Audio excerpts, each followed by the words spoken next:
In a small village nestled deep within the mountains, there lived an old monk named Zeb. He was renowned for his wisdom and serenity, and people traveled from far and wide to seek his guidance. Zeb's secret to a peaceful life was a simple yet profound teaching: empty your mind. One day, a troubled young man named Leo arrived at the monastery. His mind was a tumultuous sea of worries and fears. He approached Zeb with a heavy heart and said, "Master, I've come seeking peace. My mind is filled with chaos, and I can't find rest." Zeb looked at Leo with gentle eyes and nodded. He gestured for Leo to follow him to the nearby river. They stood by the riverbank, and Zeb picked up a small, empty clay pot. "Leo," Zeb said, "imagine your mind is like this pot. It's filled with thoughts, worries, and fears. It's heavy, and it's causing you suffering. To find peace, you must learn to empty it."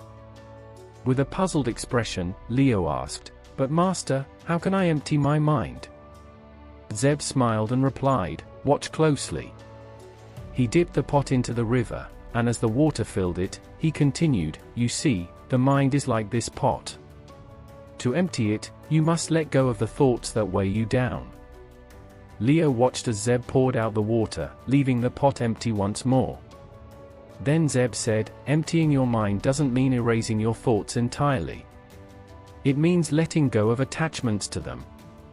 Just as I emptied this pot by pouring out the water, you can empty your mind by releasing your thoughts." Leo contemplated Zeb's words for a moment. He realized that his suffering came from clinging to his worries and fears. In that moment, he decided to try Zeb's teachings. Over the next few weeks, Leo practiced diligently.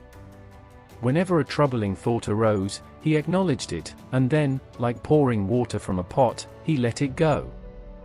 Slowly but surely, he felt a sense of lightness and peace descending upon him. One day, Leo returned to Zeb with a radiant smile on his face. "Master," he exclaimed, "I've done it. I've learned to empty my mind, and I feel a profound sense of peace."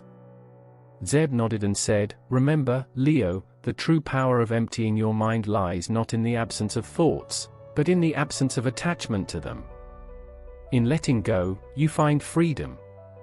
From that day forward, Leo lived a life of tranquility and contentment. He learned that the emptiness of the mind was not a void, but a space for clarity, wisdom, and the beauty of the present moment. And he, too, began to share Zeb's timeless teaching with those who sought peace in their own turbulent minds.